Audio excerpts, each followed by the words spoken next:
Oh,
eline sağlık anacığım. Vallahi uzun zamandır yediğim en güzel yemek. Ay, ay anan kurban olsun sana yavrum. Ben size daha ne yemekler yapacağım? Var ya böyle parmaklarınızı yiyeceksiniz. Gelin kızıma da öğreteceğim. Tabii bu yemeklerden oğlum mahrum kalmasın diye. Yaparsın değil mi annem? O zaman hepinize afiyet olsun. Şimdi kahvelerde gelin kızımızdan. Benimki bol köpüklü, az şekerli olsun. Ümit'inkini de biliyorsun. Ben yani yaparım tabii de mutfakta nelerdir bilmiyorum ben. Aman kızım, avuç kadar mutfak ufacık. Hem tezgahın üstünde her şey. Yapıverirsin. Canım, hadi. Anne, karımın kahvesi var ya, müthiştir. Ümit'ciğim abartma istersen. Bak bir de böyle mütevazi değil mi? Belli belli. Hadi hayatım. Kızım, mutfağa boş mu gidiyorsun? Birkaç parça bir şey götür de ben de getireyim yavrum arkandan. Hadi annem.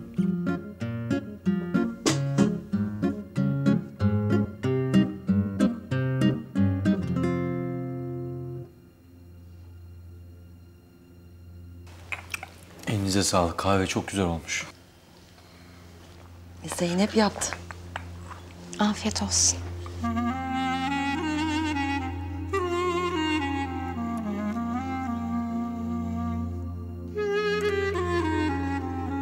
Elif abla ben bunu açamadım. Açar mısın beraber izleyelim? İnce açabilirim de seninle birlikte izleyemem ben bunu. Neden? Ödevlerimi yerine yetiştirmem lazım da ondan. Çok isterseniz izleyebilirsiniz. Yani ödevlerini yarın yapsan da olur. Ama anne ödevlerimi yarına yetiştirmem lazım. Anneciğim ben öğretmeninle konuştum. Yarın da okula gitmeyeceksin. Ama neden? Çünkü dinlenmen gerekiyor.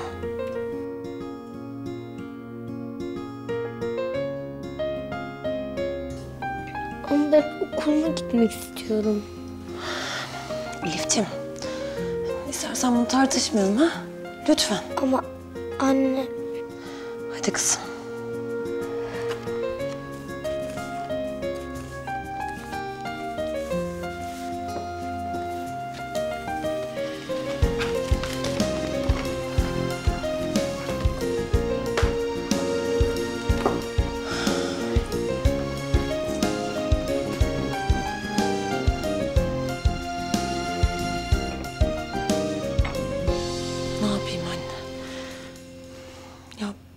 Elif'e bir şey olacak diye korkudan ölüyorum.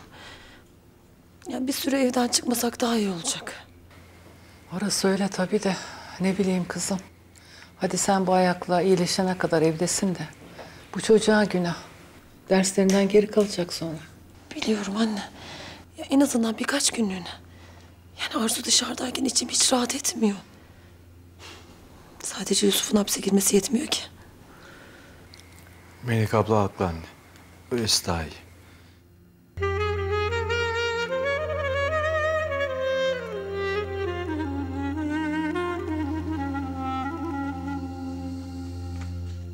Açık mı çıktı yoksa? Yok ya, sayılmaz. Geçen ay otelin birine peyzaj işi yapmıştık. Oradan bir ödeme gelecek. O gelince kapanacak. Da bizim organik gübre tedarik etmemiz lazım. Ya bir de o vardı değil mi? Neyse, halledeceğiz bir şekilde. Ya nasıl halledeceğiz hepsini Erkut? Zaten ertelediğimiz personel toplantısı var. Sürekli isteyip duruyorlar. Bir bakalım. Haftaya çarşamba boş. Olur mu? İyi olur. Hem o zamana kadar otelden gelen parayla maaşlar öderiz. Yani toplantı öncesi iyi olur. Tamam. Ben de şu gübrenin siparişini veririm. Tamam. Ne bakıyorsun öyle trene bakar gibi? Kahveleri nereye bırakayım diye bakıyordum da. Koy şöyle.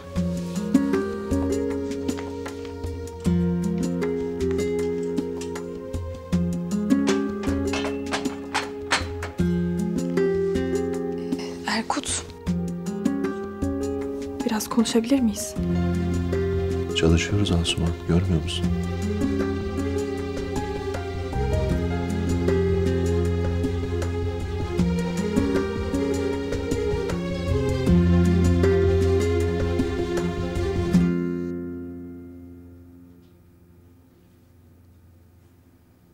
Bu kadar üzüleceksen izlemeyelim Elif abla. Özür dilerim.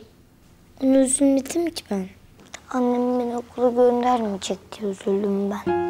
Hem okula gidebilseydim Yusuf amcanın yanına da uğrayacaktım. Özür dileyecektim ondan. Sen de bir gün gidersin olmaz mı? Olur da Selim amcam onu gönderince kim bilir ne kadar üzülmüştür. Evet Elif abla. Hem belki yarın dükkanın yanına gitmemi bekleyecek. Ama ben gidemeyeceğim işte.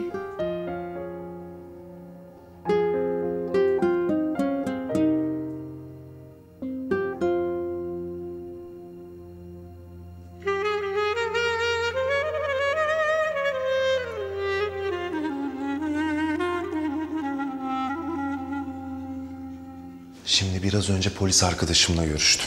Her yerde karış karış Arzu Karapınar'ı arıyorlar. Yani sen içini ferah tut. Yakalanması an meselesi kardeşim. Hem bak ben sana söylüyorum. O kadının yakalanması demek bizim işimizi çok kolaylaştıracak. Ondan sonra seni burada bir saniye bile tutmazlar. Kardeşim zaten yani suçsuz olan insan niye kaçsın ki? O yüzden dosyamızı bu kadının kaçak olduğu gerçeği üzerine kuracağım. O kadın dışarıda olduğu sürece Elif ve yani herkes hala tehlikede demektir.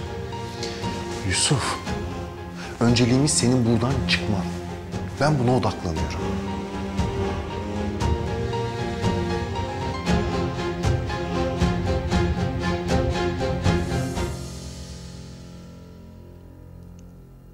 Oğlum. Seninki beceremedi Zahar. Nasıl anacığım? Kahveleri diyorum. Yemeğinden geliyor herhalde. Ha onu mu diyorsun? Onu diyorum işte. Seninki böyle 40 saat içeriden çıkmazsa vay senin haline vay. Aslında kahveyi güzel pişirir. Ama yemek falan öyle eli pek yatkın değil, haklısın. Ah oğlum ah. Niye evlendin bununla? Şşş, duyacak. Ah be oğlum sen bana bir telefon açsaydın. Anneciğim benim evlenme çağım geldi. Bana bir eli düzgün bir kız bul deseydin. Ben sana var ya feriştahını bulurdum buradan be yavrum. Vallahi ne yapsak ki bilemedim şimdi ha. Artık ne yapacağız oğlum? Olan olmuş. Ne yapacağız? Bir şey yapacak yok. O dua etsin ki benim evladım gibi birine düşmüş. Aslanım benim. Geliyor. Kızım kahvelere bakma. Karşıya bak. Dökeceksin kahveleri. Buyurun. Teşekkür ederim. Eline sağlık. Al Ümit'ciğim. Eline sağlık. Bu kadar geç kaldığına göre özüne büzüne pişirmişsindir artık. Benimkinin kahvesi az olmuş ama neyse. Zaten fazlası kalbime dokunur. Tabii. Böylesi daha zararsız. Ben unuttum. Hanım kızıma bir hediyem var.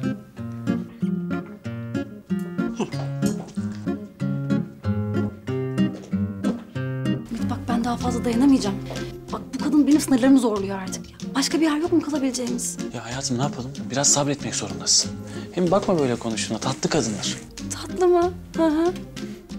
Gelin kızıma da annesinden küçük bir hediye.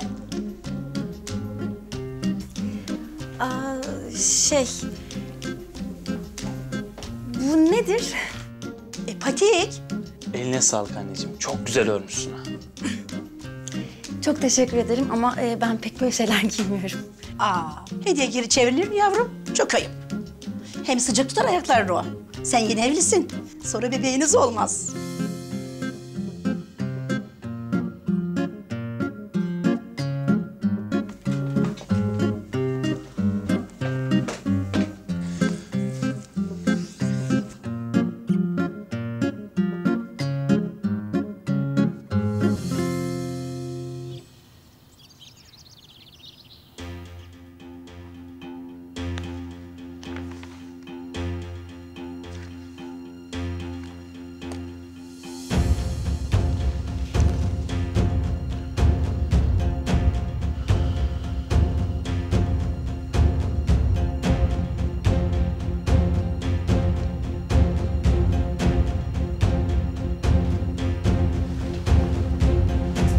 Neredesin Ümit? Dünden beri açmıyorsun telefonlarımı. Adamlar da gelecek birazdan.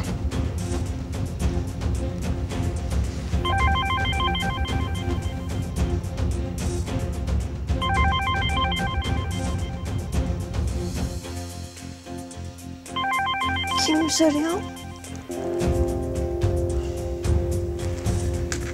Bilmem. Banka filan herhalde.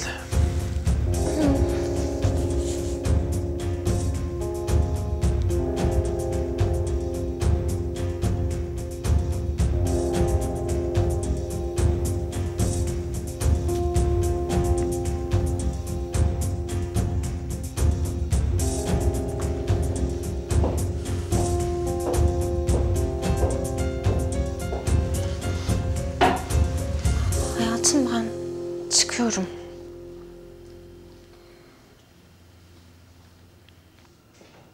Bir şey demeyecek misin? Buna ihtiyacın mı var? Elbette var. Ne ara sözlerimi önemser oldun? Selim. Ya kötü bir şey yapıyormuşum gibi konuşma. Ben sadece alnımın akıyla çalışıp ailemize destek olmak istiyorum. Yanlış bunun neresinde? Yanlış senin tavırlarında Zeynep. Yanlış senin yalanlarında.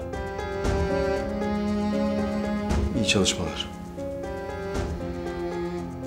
Selim. Bak senden defalarca özür diledim. Yine diliyorum. Amacım senin arkandan iş çevirmek değildi.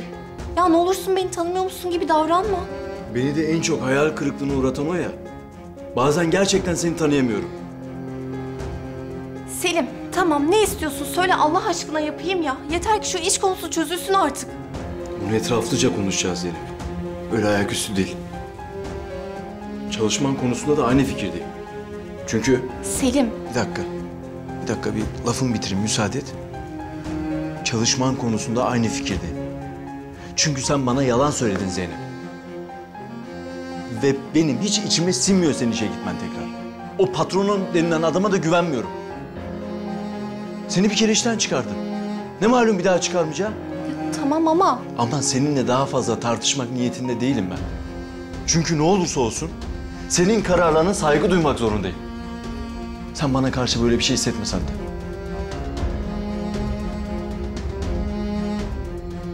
O yüzden daha fazla gecikmeden çık artık.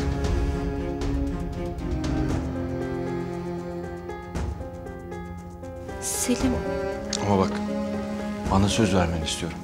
Orada canını sıkacak bir şey olursa hemen işten çıkıyorsun Zeynep. Tamam merak etme. Hadi daha fazla geç kalmadan çıksan.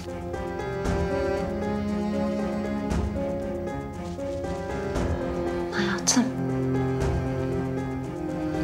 Seni çok seviyorum.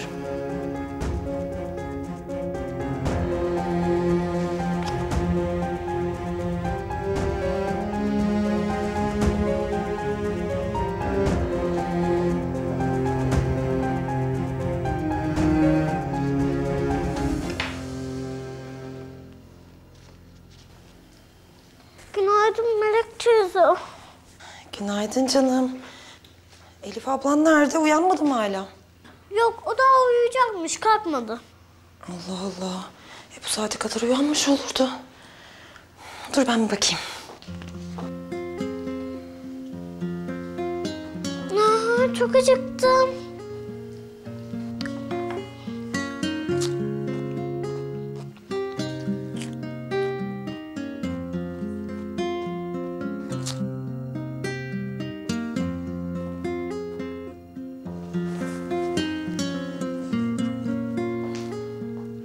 Elif. Anneciğim. Hadi kalk bir tane. Elif. Anneciğim hadi kahvaltı edeceğiz.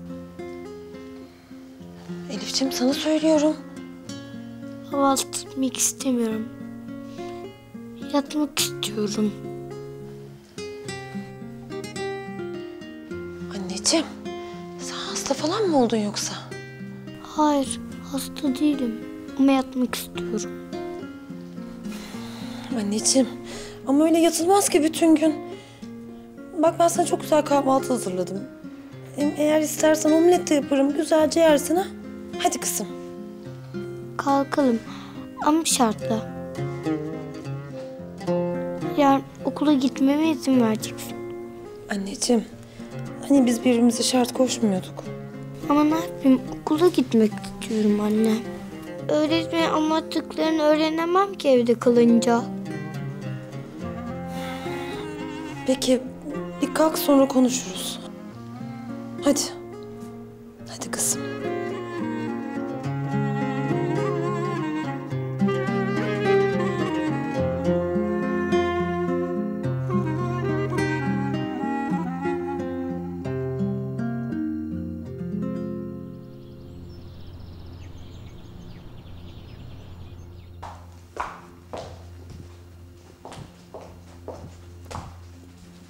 Günaydın. Biz kahvaltıyı dışarıda yapacağız. Biz? Bırak hazırlama boşuna. Günaydın. Günaydın. Çıkalım mı? Olur. Ya Erkut diyorum ki kahvaltıyı şu dün konuştuğumuz yerde mi yapsak? Hem fazla kalabalık da olmuyor. Olur. Bana uyar. Şöyle en peynirlisinden bir Karadeniz kahvaltısı ha. Ay harika olur. Canım ne gerek var dışarıda kahvaltı etmeye falan? Akıtma yaparım ben size, onu yersiniz. Akşam için hazırlaman gereken menüyü ocağın yanına bıraktım. Yanına bir çoban salatası da yap. Zaten biz de fazla geç kalmayız herhalde. Dışarıda bir toplantı var. Onu halledip ondan sonra da artık bugün evde çalışırız değil mi? Tabii öyle yaparız. Sen de kendini ona göre hazırla. Geldiğinde yemek hazır olsun. Çalışırken yemek kokusunu hiç sevmem de.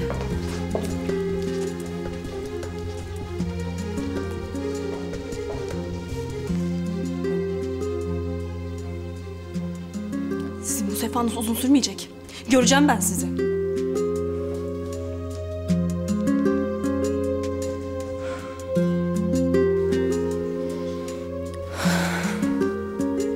Sen de elbet açacaksın o telefonu. O zaman el mi yaman, bey mi yaman göreceğiz.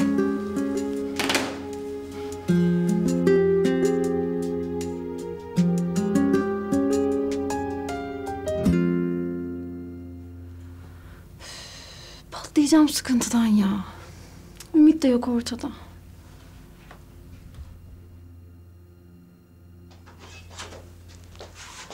Neredesin ya? Patladım sıkıntıdan. Tamam sakin ol. Geldim işte. Hem çok önemli bir iş hallettim. Al. Bu ne? Sana yeni bir hat aldım. Böylesi daha güvenli. Bir de hem bu numarayı hem de kendi numaramı yurt dışına açtırdım. İyi düşünmüşsün. Bundan sonra hiç hata yapmamamız lazım Arzu. Bizim için yepyeni bir hayat başlıyor.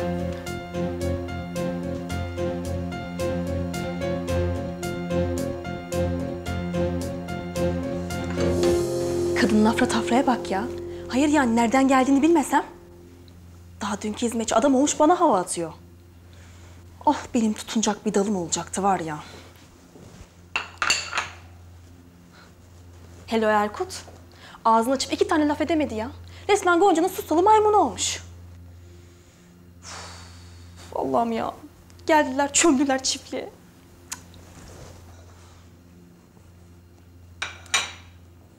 Vallahi 40 yıl düşünsem Arzu'yu arayacağım hiç aklıma gelmezdi. Ama ne yapayım, bir tek bu durumu o çözer yani. Üf, tırıs tırıs gönder onları buradan. Bakayım şimdi ya. Alo. Asuman, ne yapıyorsun? Olup biten bir şey var mı? Ay Arzu nihayet ya. Ya seni arayıp duruyorum sürekli, telefonun kapalı. Ne oldu? Neler olmadı ki? Sen gittin gideli her şey değişti Arzu. Ya ne oldu diyorum, ne değişti? Vallahi çiftlik hiç bıraktığın gibi değil artık. Asuman, bak bilmece gibi konuşma benimle. Ne oldu söyle. Vallahi ben şimdi sana söylersem sen kafayı yersin. O yüzden senin buraya gelmen şart. Asuman ne olduysa söyle, çıldırtma beni. Ben diyeceğimi dedim Arzu. Nereye gittiysen dön, gel kendi gözlerine gör. Asuman... Kapattı. Ne olmuş olabilir ki?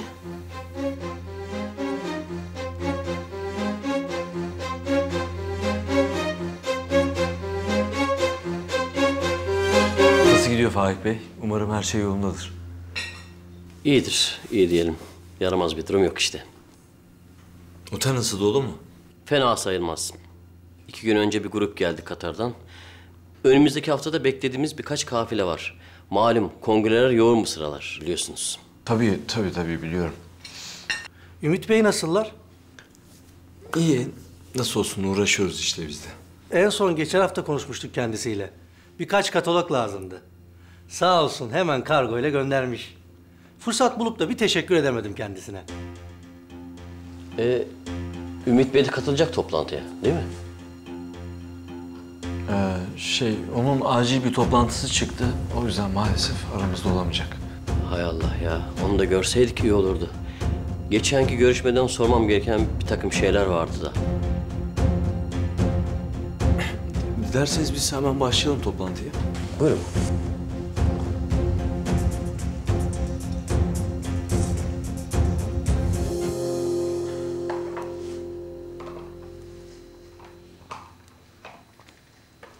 Bakın biz zaman adam yaptık.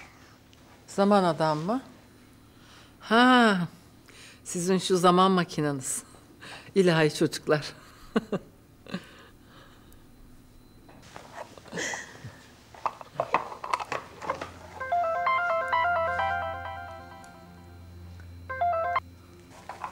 Efendim Tülay'cığım.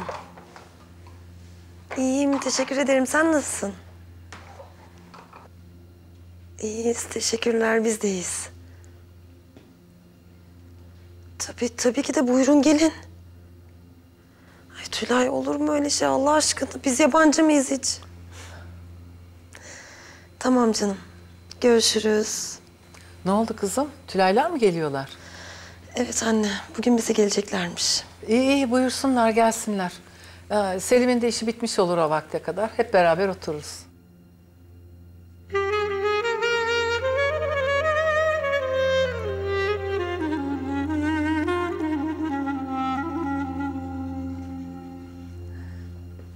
Akşama ne pişirelim annem? Vallahi senin elinden ne olsa yeriz anacığım.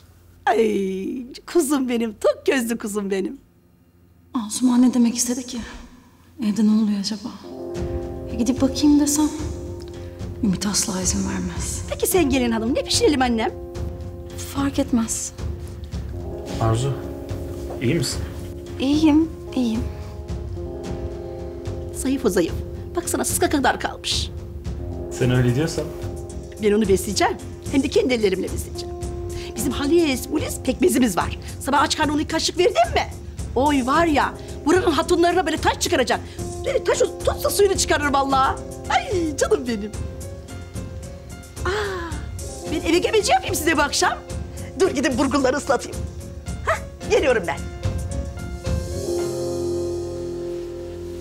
Arzu, ben birazdan biletleri almak için biriyle buluşacağım. Sen Remziye anneye oyalarsın değil mi? Olur. Sen içine bak. Süper. Görüşürüz o zaman.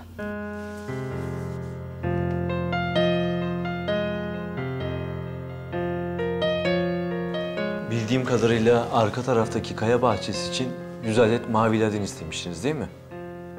Aa yok, o fikrimizden tamamen vazgeçtik. Ümit Bey'in de haberi var. Oraya sert zemin uygulaması yapacağız.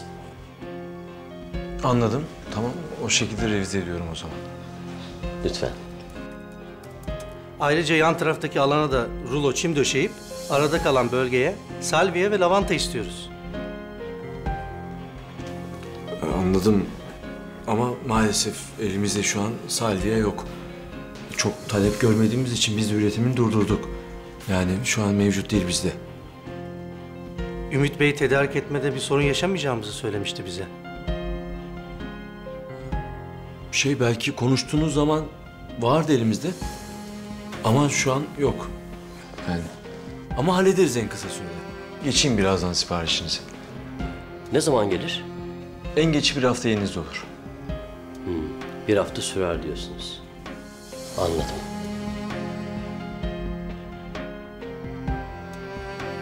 Peki lobi için düşündüğümüz düzenlemeyi bu hafta içi hallederiz değil mi?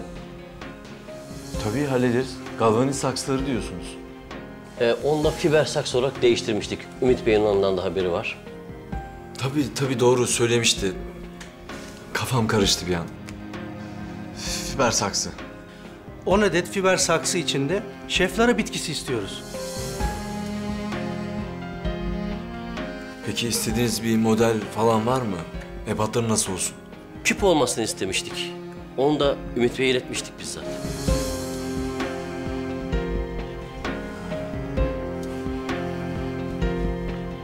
Tamam.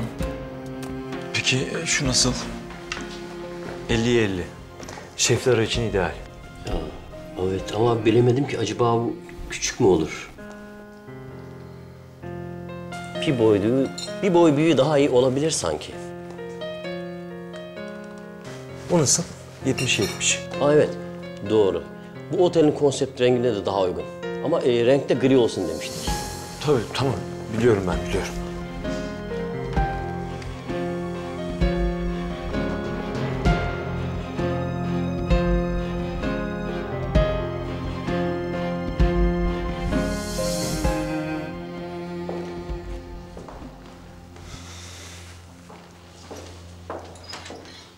Görüşmek üzere. Bir sonraki toplantıya kadar kendinize dikkat edin. Asistanım sizinle irtibata geçecek. Yalnız Selim Bey, salviye siparişlerini de bir an önce geçelim. Sarkarsa sıkıntı olabilir. Tabii hiç şüpheniz olmasın. Benim takibimde. O halde iyi günler size. Hoşça kalın. Ümit Bey'e de selamlarımızı iletin. Tamam.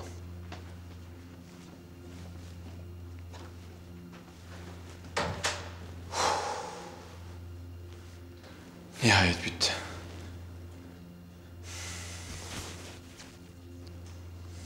Neredesin sen Ümit?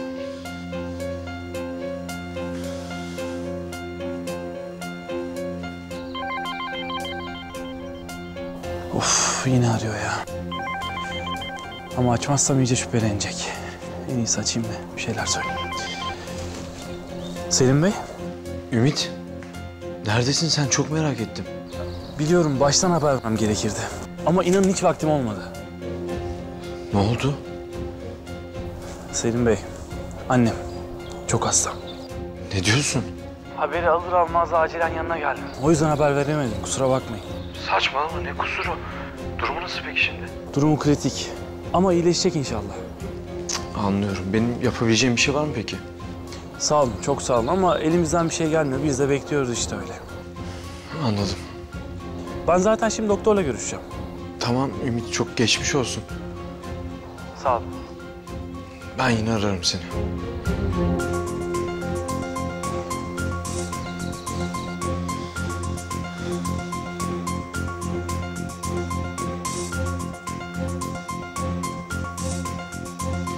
Annem hasta mı dedi?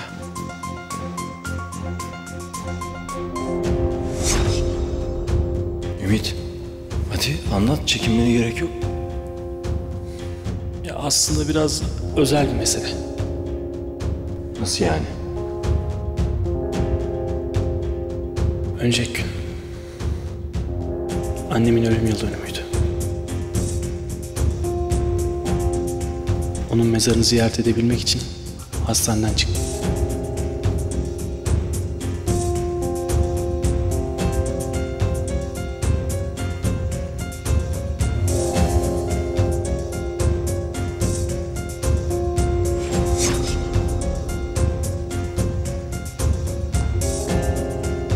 Öldü demişti. Annem öldü demişti. Ne yapmaya çalışıyor bu adam?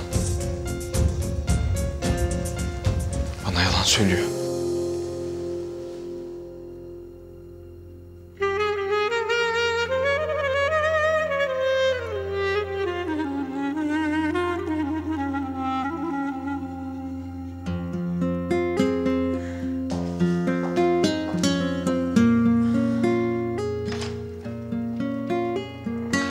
Hoş geldiniz.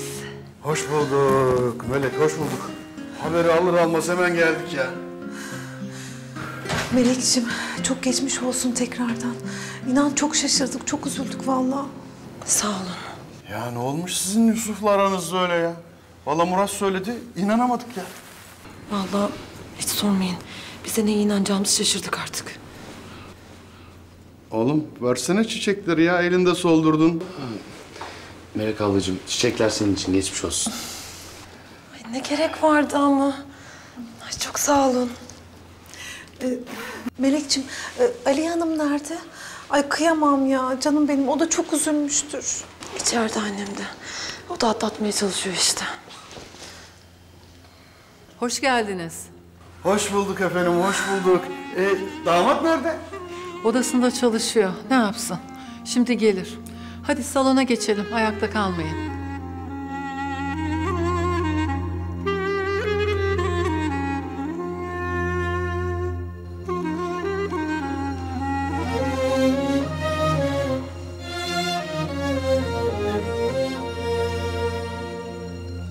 Ya ben Muratlara da söyledim Melek.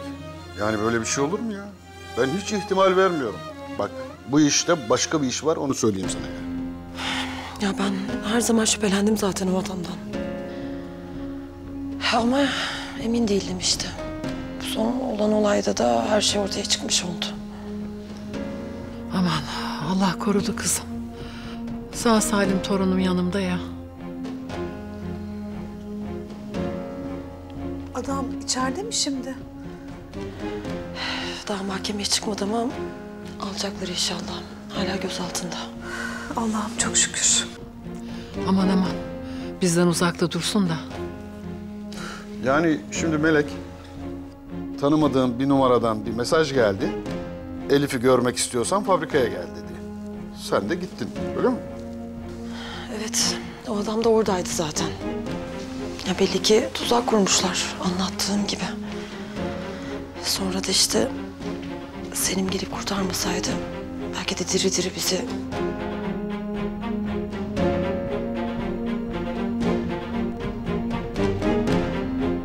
İyi de şimdi bu adam bunca şeyi Elif'e yakın olabilmek için mi yapmış? Evet Murat, ya başka ne olabilir ki? Belli ki bütün aklı almış Arzu'dan. Her şeyi güzelce ayarlamışlar. Sinsice dibimize kadar girmeyi başarmışlar yani. Ya iyi de Melek, bu dükkan kaç yıldır orada duruyormuş. Hani sonradan açılmış olsa tamam diyeceğim ama... Hem Melek ablanın o atölyede işe gireceğini nereden bilebilirdi ki?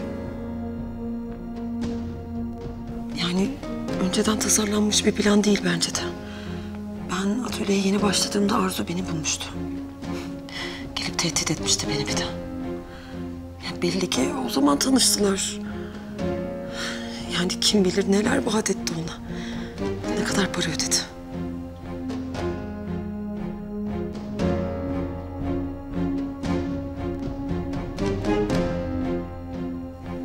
Ha. Evet, yani ben hiç bu açıdan düşünmemiştim.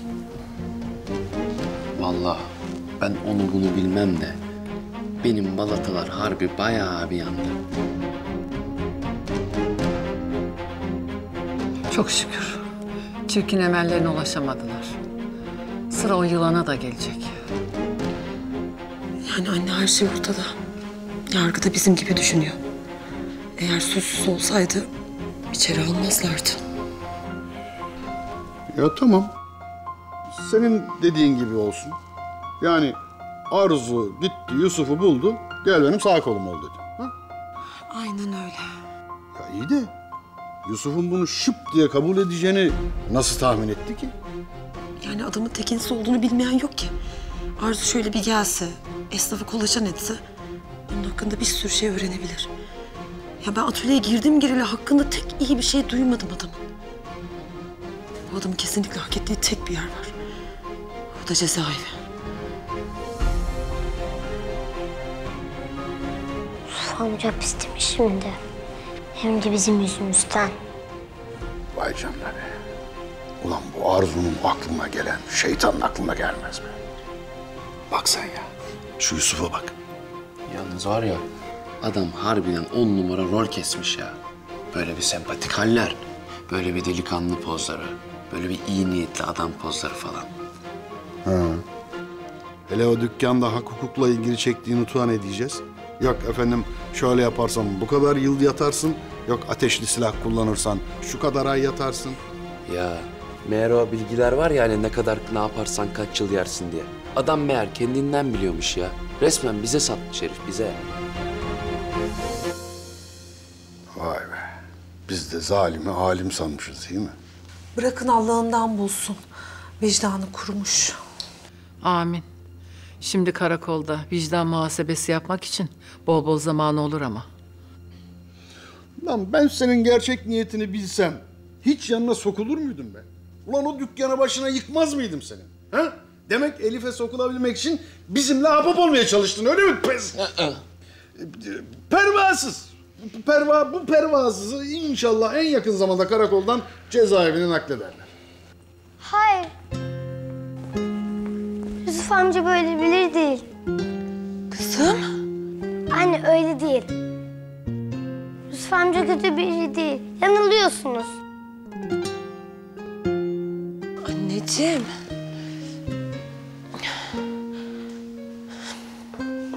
Bir tanem, sen daha küçüksün. Ama büyüdüğün zaman... Ben her şeyi anlıyorum. Asıl anlamayan sizsiniz. Hem benden sakladınız. Yusuf amca bizim yüzümüzden hapse düşmüş işte.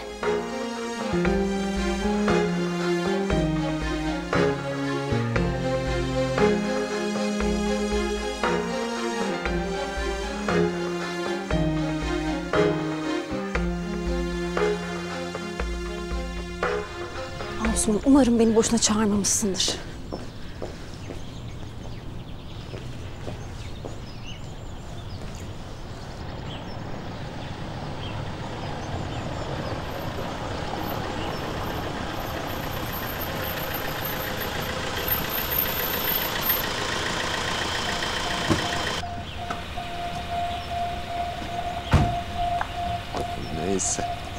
Neyse. Erkut, çok fazla torba var. Sen taşıyamazsın. Bana da ver. Yok canım ne olacak? 2 sefer yaparım. Ya şu hafiflerden versene. Elime yapışmaz. Ver. Ne ya?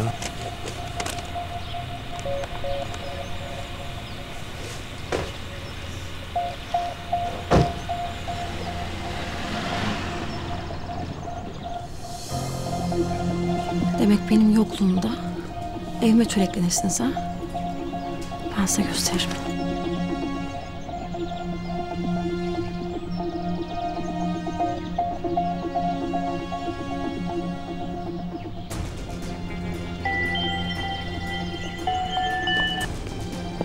Ne oldu? Asıl benim sana sormam gerekiyor Arzu bu soruyu. Ne oldu? Niye haber vermeden çektin gittin? İşim var. Arzu, bak böyle elini kolunu sallaya sallaya çekip gidemezsin, tamam mı? Neredesin söyle bakayım. Evimde. Ne evi? Evim haşereler basmış da ilaçlatmaya geldim. Arzu sen neden bahsediyorsun anlamadım ben. Gonca ile Erkut'tan bahsediyorum. Yokluğunda eve çöreklenmişler. Ben de onlara hadlerini bildirmeye geldim. Arzu, hemen çıkıp gidiyorsun evden, tamam mı? Hemen şimdi. Yok öyle ya ama. Önce onlar evimden çıkacaklar.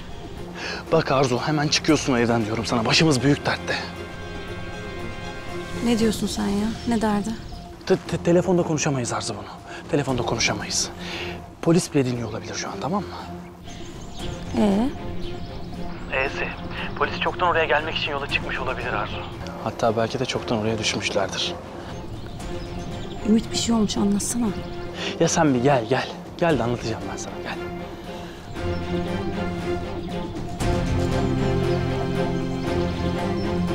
Allah kahretsin ya.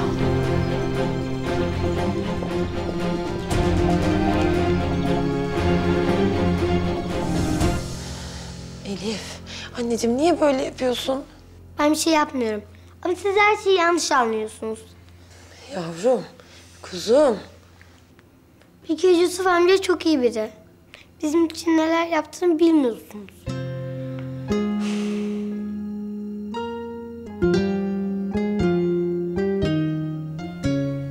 Elif'ciğim, bir tanem sen buna mı üzüldün? Sesin ta içeriye kadar geliyor. Ben de bir şey oldu sandım. Hadi anneni üzme artık. Ama siz beni üzüyorsunuz. Kuzum, bir tanem. Anneciğim bak, sen çok iyi kalplisin. Çok iyi niyetlisin. Anneciğim ama herkes senin gibi olmaz ki. Böyle bir şey imkansız bir tanem. Dinlemeyeceksiniz değil mi anne? Anneciğim, bak işte o Yusuf denen adam da ya senin gibi değil. Farklısınız, anlıyor musun? Hayır işte, hayır. Yavrum, sen böyle mevzuları düşünme. Boşu boşuna sıkma canını evladım. Boşu boşuna değil babaanne. Neden beni anlamıyorsunuz? Elif, anneciğim bak anlıyorum. Bu adam sana kitap hediye etti. Yardım ediyormuş gibi gözüktü. Ama bir tanem senin bildiğin gibi değil ki o. Siz yanlış biliyorsunuz. Kötü biri değil o. Hem de çok iyi birisi. Elif kızım niye inanmıyorsun bana? Ben Yusuf amcayı görmek istiyorum. Yanına gidip onunla konuşmak istiyorum. Olmaz. Ama... Olmaz dedim sana. Böyle bir şey katiyen olmaz. İyi peki. Sadece gidip onunla konuşacağım. Benden başka kimse inanmıyor ona. Bir tek ben inanıyorum. Benden başka kimse inanmıyor ona. Kimse. Bir tek ben inanıyorum. O yüzden onu yalnız bırakmayacağım.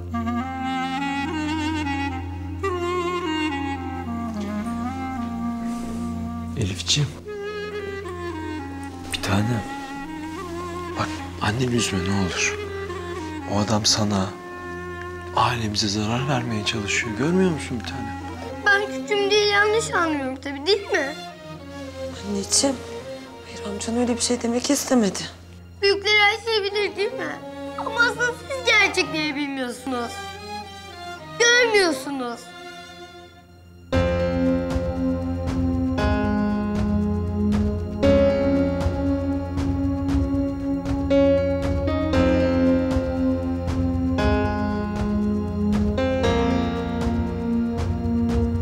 Ben gidip Yusuf amcayla konuşacağım. Hayır anneciğim. Bak bir daha böyle şeyler duymayacağım senden, tamam mı? Böyle bir şey olmayacak. Ama anne. Elif. Anneciğim sen böyle şeyler yapmazdın. Ne oldu sana? Ama Yusuf amca. Hayır, Yusuf amca falan yok. Konu burada kapanmıştır. Gidip göreceğim Yusuf amcayı. Ben sana inanıyorum diyeceğim işte. Elif. Anneciğim durur musun?